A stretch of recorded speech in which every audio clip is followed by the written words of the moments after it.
বাংলার মানুষের ঘরে কম করে হলেও ৩ ধরনের খাবার থাকতো। বিশেষ করে ঘি, মাখন খাওয়া বাংলার মানুষদের জন্য সাধারণ ব্যাপার ছিল। আপনি কি সেই ইতিহাস জানেন? ইংরেজি ১৭৫৭ সালে নবাব সিরাজউদ্দৌলার পতনের আগ পর্যন্ত সুবা বাংলা ছিল গোটা পৃথিবীর মধ্যে ঐশ্বর্যশীল একটি দেশ।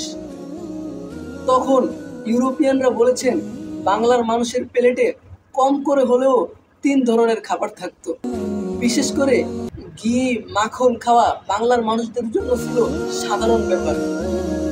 বাংলার মানুষের গায়ে যে পোশাক ছিল তা ইউরোপিয়ানদের কাছে ভাবনারও অতীত।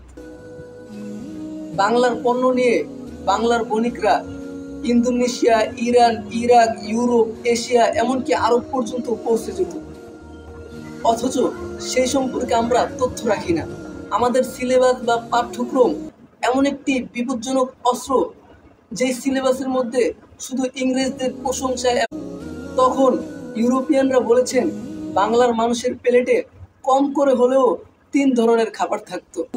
বিশেষ করে ঘি, মাখন খাওয়া বাংলার মানুষদের জন্য ছিল সাধারণ ব্যাপার। বাংলার মানুষের গায়ে যে পোশাক ছিল তা ইউরোপিয়ানদের কাছে ভাবনারও অতীত। বাংলার পণ্য নিয়ে বাংলার বণিকরা Indonesia, Iran, Iraq, Europe, Asia এমনকি আরব পর্যন্ত পৌঁছে যেত।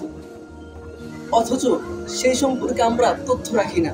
আমাদের সিলেবাস বা পাঠ্যক্রম এমন একটি বিপজ্জনক অস্ত্র, যেই সিলেবাসের মধ্যে শুধু ইংরেজদের প্রশংসা এবং তাদের জ্ঞান, বিজ্ঞান ও দর্শনের প্রশংসা করা হয়, আর আমাদের মুসলিমদের জ্ঞান, বিজ্ঞান, দর্শন ও দক্ষতাকে উপেক্ষা করা হয়। আমাদের যে পাঠ্যক্রমে বিদেশি রাজাদের প্রশংসা শেখায় আর আমাদের বীরদের সম্পর্কে কিছুই বলে